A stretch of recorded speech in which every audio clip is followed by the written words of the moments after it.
Gratitude is one of the most tested aspects in the field of positive psychology that can boost happiness. I can't tell you how many times I've heard it over the last 2 decades in my field. People asking, how can I be happy? I just want to be happy. Well, we all want to be happier. So let's go over 3 gratitude exercises that can boost happiness. This is Dr. Kasim Al-Mashat, Registered Psychologist and mindfulness teacher. Gratitude, this feeling of reverence. Another way of thinking of reverence is awe or appreciation. And we need to keep in mind that for most of us, we're not just going to suddenly wake up and going, I am so grateful for everything in my life. We actually have to train it. We have to train our mind, so it's a skill that's learned. It's even if we're pessimistic, it's something we can grow in and develop. It's also important to be practicing these skills even in times of hardship, when things are not going well. So it's not just when things are going well. Obviously, it'll be easier, like, everything's wonderful and I'm grateful.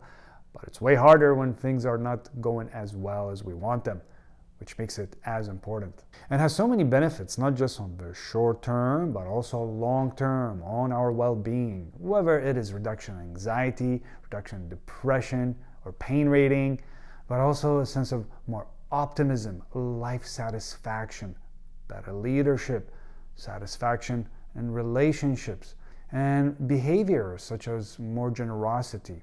And of course, people who practice gratitude do experience boost in happiness. So let's go over these 3 ways of practicing gratitude. The first one is a gratitude letter.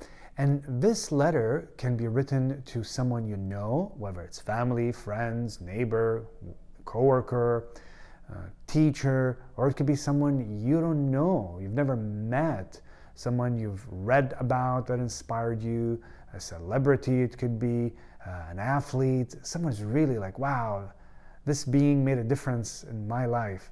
And then handwriting or typing a letter, and in it you are highlighting all the different things that you appreciate about this person, how they made a difference in your life, how they've inspired you, things that they don't know but you felt and you're just wanting to share with them. Here's what I really appreciate. Thank you for this and thank you for that, which you can either, if you know the person, hand deliver and read to them, or just mail, and you won't see their reaction, of course, if you mail it or even email it.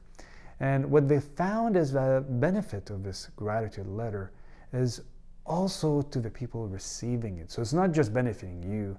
Another great gratitude exercise is called, by Dr. Rick Hansen, who's a neuropsychologist, Take in the Good. Sounds so good, doesn't it? Take in the good. And he describes it this way. We have a negativity bias. Our brain is really, really good at hanging on to the negatives. Because we can have, 10 things that go well in the day, but the mind is going to think about the one thing, the person who cuts us off, or the email we got we didn't like, or whatever it is, something that didn't go our way. We're going to over-focus on that. Because our brain is really, really excellent in hanging on to the negatives. And he uses this metaphor of how positive things in our life, they go through like water through a sieve, just whoosh, goes right through. But the challenging things, the negative, just whoosh, can get stuck. So how do we support our mind in taking in the good things? Well, he describes 3 steps, even though the whole thing doesn't take more than 20 seconds. But he says it's mushed together, but let's separate it to understand it. So what are the 3 steps? The first step is look for good facts and turn them into good experiences. This could be as simple as, this cup of coffee is really smelling delicious, or tea, or this flower over there looks really just beautiful. Whatever it is, simple, but you're really turning it into experience. And we're needing this intentionally to bring attention so we can turn it from short-term memory into long-term storage. Otherwise, it's just, we see it, we feel it, it's gone. The next step is just really enjoy what it is you're experiencing. If it's music, if it's a cup of tea, His last step, or step 3, is let this experience sink in. Have the intention that this experience is sinking in. And again, this does not take long, 10, 20, maybe 30 seconds. It's really intentional being with something.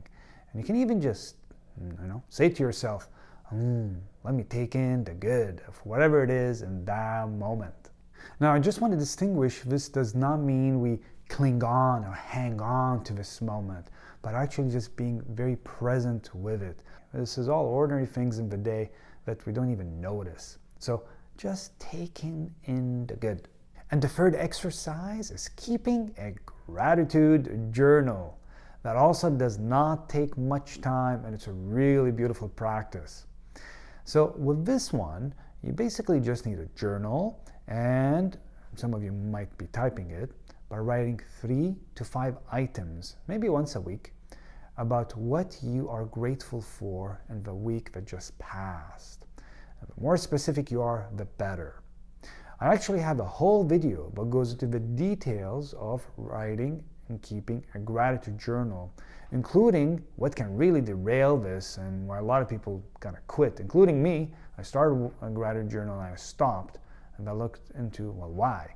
So check out that video to kind of boost or start a gratitude journal. And there you have it, 3 gratitude exercises that can boost happiness. I encourage you to experiment with them and let me know how it goes in the comment section below. If you find this useful too, feel free to like, share, and if you haven't done so already, subscribe. Thank you for watching, and may your moments be filled with ease, and may you be present with as many of them